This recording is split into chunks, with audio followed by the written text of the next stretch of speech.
All right, guys, I want to go back to this. Howie, I'll start with you. Russell Wilson performance. You look at it, you go, 2 touchdowns, 360 yards. We got spoiled from the 4, 5 touchdown performances, but I don't know if we've seen anybody play this efficiently at quarterback in quite a while. You know, I think there's a lot of questions about, what a quarterback is supposed to be today, in today's game. Used to be it's Tom Brady, it's Peyton Manning, it's 6'5", it's the pocket guy. Then you've got guys like Mike Vick was, and, maybe trailblazing the way for more mobile quarterbacks. And I think this guy is the perfect balance of both, and he's also what you'd say an extension of the coaching staff on the field. You basically turn the offense over to him, the decision making. He's so smart pre-snap, and what he does fundamentally is it's mechanical, it's fundamental, it's not flashy. He's a guy that understands the moment and the situation and always rises to it. Yeah. You know what?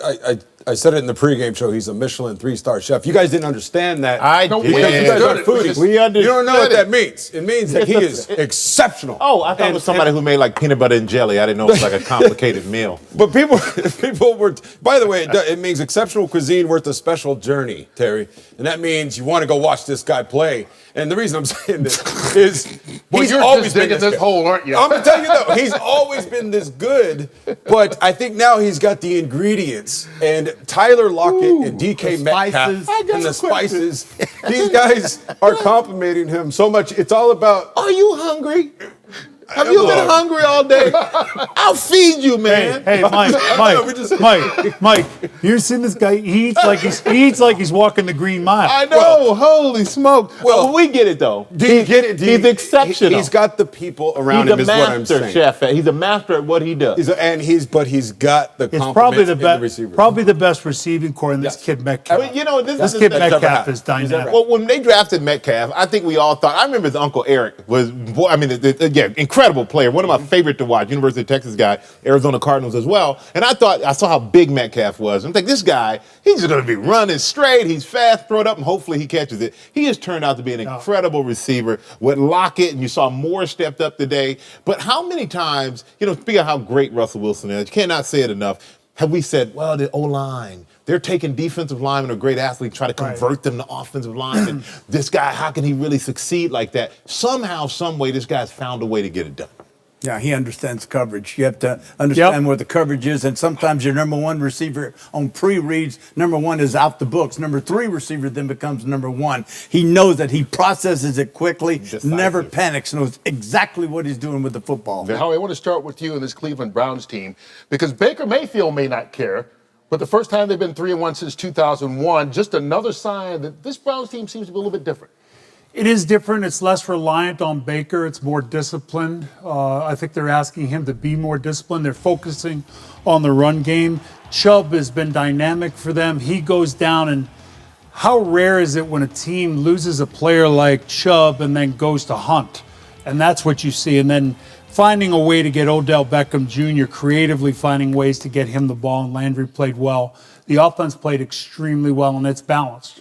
Well, think about, and like you said, I think the difference in this game, they're not asking Baker. I don't feel like it's all on his shoulders anymore. Yep. I mean, even giving the ball to Jarvis Landry and let him throw the pass down the field to Odell Beckham Jr. And just, after interviewing Odell, a few weeks ago, he seemed like a completely mellow guy. Let the game come to him. Stop trying to force it. Stop trying to live up to going to Cleveland in the name and all these other things. But this is the football player that we became accustomed to seeing his first few years in the league.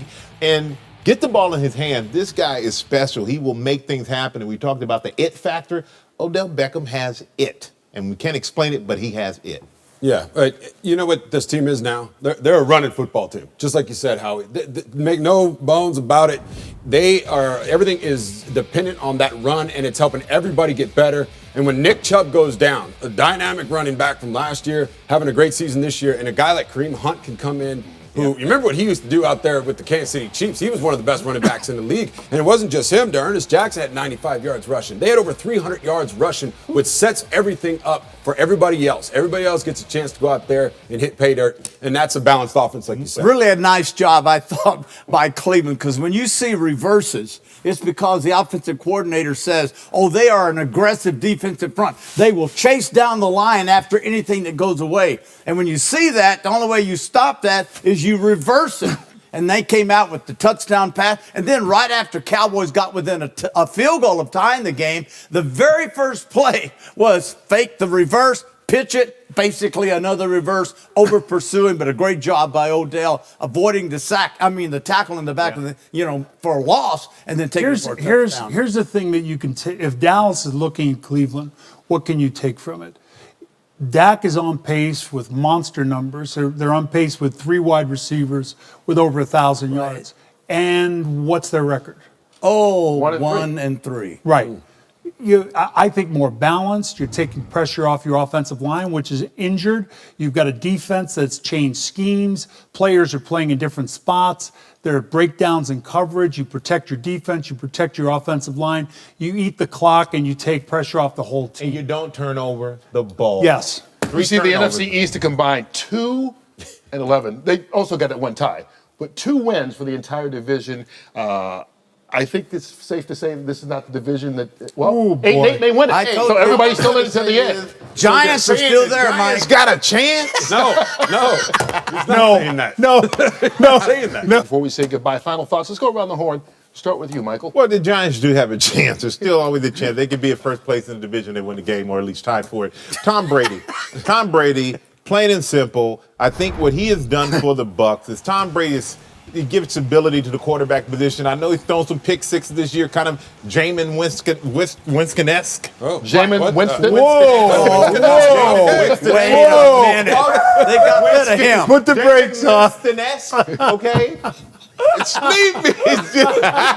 All right, stop it. But anyway, but you know what? This team now has confidence that they can come back, and they have somebody, a leader that they can look at and go, "Oh, we always have a chance." And that's what Tom Brady brings, even at 42 years old, 3 years old.